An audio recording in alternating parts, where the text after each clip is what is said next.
سلام، امیدوارم حالتون خوب باشه. دنیلو هستم و امروز یه ویدیوی جذاب و آموزشی واسهتون دارم دوستان. بچه های MBTI باز ببینید بچه ها، تا به حال پیش خودتون فکر کردید که تست MBTI، تستی که شما میدید، یه ذره چیپه؟ یعنی بعضی از افراد هستن، همه نه، بعضی از افراد هستن هر تایمی که تست میدن تایپ شخصیتشون عوض میشه. مثلا خود من یه تایمی تست میدادم ISFP بودم، تست میدادم INFP بودم، تست میدادم ISTP میشدم، اصلا یه چیز عجیب غریب. تا وقتی که من به اسرار MBTI پی بردم بچه ها. اسرار MBTI چیه؟ اسرار MBTI چیزی نیست به اسم فانکشنا. بچه فانکشنا چیه؟ ببینید فانکشن های MBTI میشه گفت پشت پرده تست شخصیتی MBTI. یعنی چی پشت پرده تست شخصیتی MBTI؟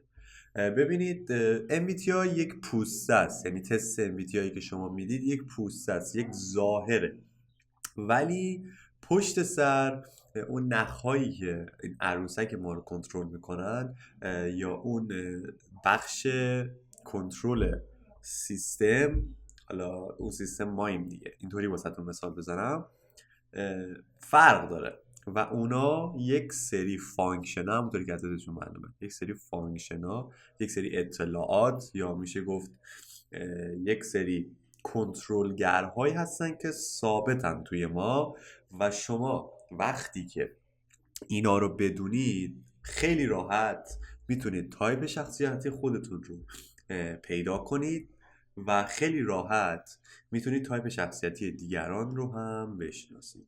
البته خیلی راحت هم نیست، یعنی اون فردی که شما میخواید تایپ شخصیتیش رو بشناسید حداقل باید باشید، دوستی باشید یا اصلا جزو خانواده‌تون باشه، چون غریبه ها رو حالا اونقدر راحت نمیشه شناخت. خب این بود یک تعریف ساده از فانکشن.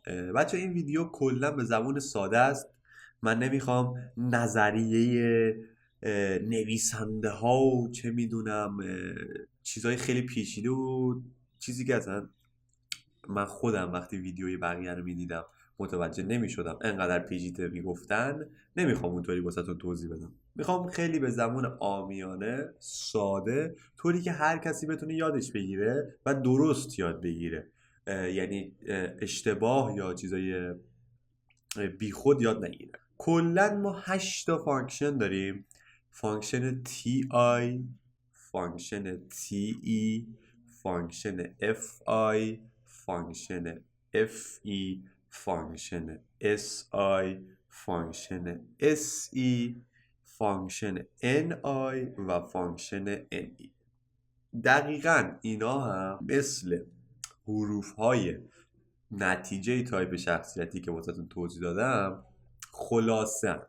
که خلاصه رو شما همراه با زیرنویس فارسی، یعنی همراه با معنی، الان دارید روی صفحه میبینید. اولین فانکشنی که قراره من توضیح بدم فانکشن NI. ما از فانکشن های N شروع میکنیم. خب حالا فانکشن NI بچه ها توی ایده هاشون خیلی سازگارن و با یه افکار و یه چارچوب، یعنی یه سیستمی که خودشون دارن، خودشون ساختن، زندگی میکنن. اینا الهامات ناخودآگاه دارن. یعنی چی؟ یعنی توی ناخودآگاهشون یه سری چیزایی بهشون الهام میشه که بهش اعتماد میکنن و اکثرا هم درست در میاد. و این الهاماتی که اینا بهشون الهام میشه برای دیگران درکش یکم سخته. یعنی مثلا فکر کن یه تایپ شخصیتی داره رد میشه تو فانکشن NI، داره از خیابونی رد میشه یا هرچی، مثلا دارم میگم، و مثلا میبینه که این خیابون یه خیابون طولانی و بلنده و یه دفعه یه چیزی بهش الهام میشه توی ناخودآگاهش، میگه مثلا اینجا جون میده واسه خودکشی کردن مثلا. و مثلا دوستش بهش میگه که آره اینجا مثلا ماه پیش یا چند روز پیش واقعا خودکشی انجام شده. و این الهامات عجیب غریبیه که بهشون الهام میشه. برای همینه که درکش برای بقیه ذره سخته. حالا یه ذره مثال دارک زدم و عجیب بود که خواستم اصل مطلب رو درک کنید.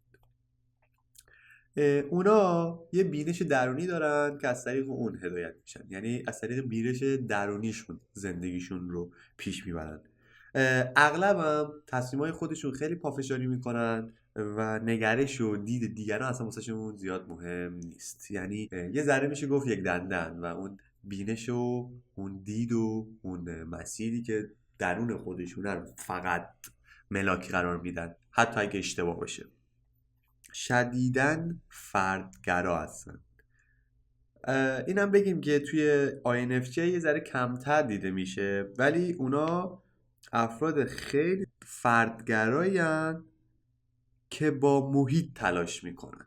اونا توی حل کردن مشکلاتشون خیلی حرفه‌ای، یعنی خیلی خوب و اصلا مشکلات رو یه طوری حل میکنن که اصلا تحریک میشن واسه مشکل داشتن. یعنی مشکلات رو دوست دارن چون خیلی خوب میتونن حلش کنن.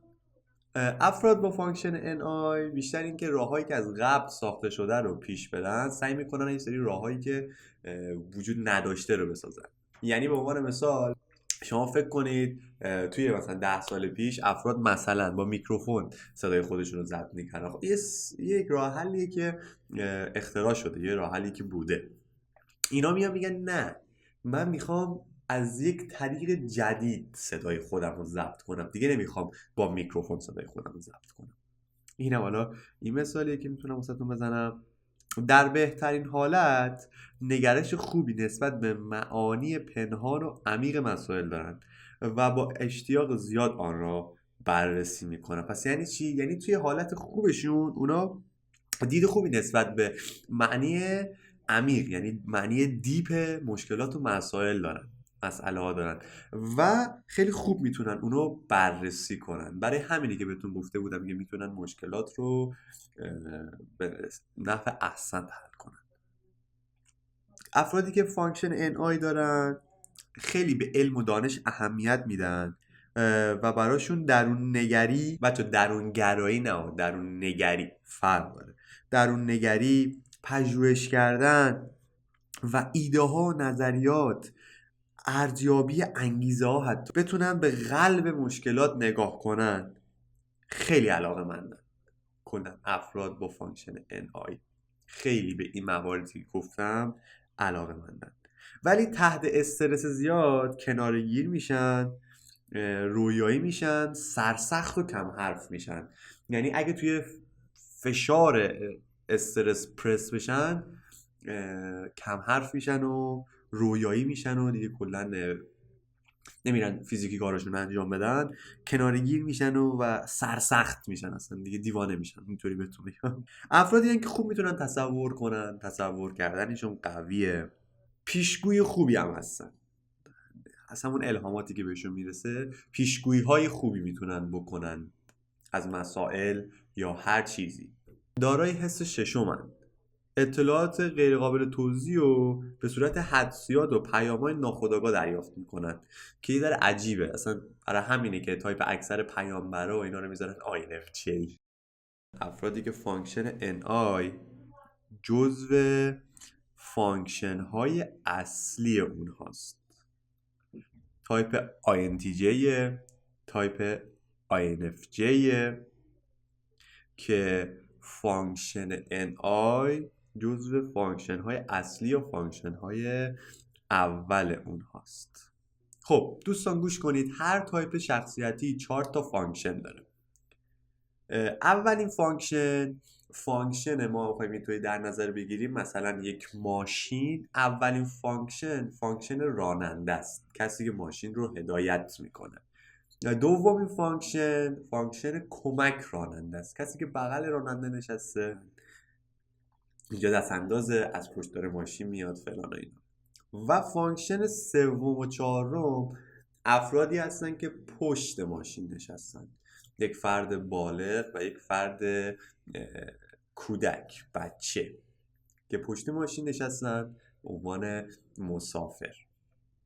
اینطوری ما میتونیم 4 تا فانکشن MBTI رو که برای هر تایپی هست رو مثال بزنیم که درکش برای شما بهتر بشه تا بفهمید که فانکشن ها چی هن و اهمیتشون به چه ترتیبه. خب قاعدتا فانکشن راننده که اولین فانکشنه مهمترینه و فانکشنی که کمک راننده است و به راننده کمک میکنه اونم مهمه. خب دوستان، لایک و کامنت و سابسکرایب فراموش نشه. این ویدیو انحصاری شد توضیح فانکشن NI. تو ویدیوهای بعدی بقیه فانکشن ها رو واسهتون توضیح میدم. دوباره تکرار میکنم اگه دوست داشتید ویدیو رو و به دردتون خود، لایک و کامنت و سابسکرایب فراموش نشه. تا ویدیوهای بعدی، خدا نگهدار.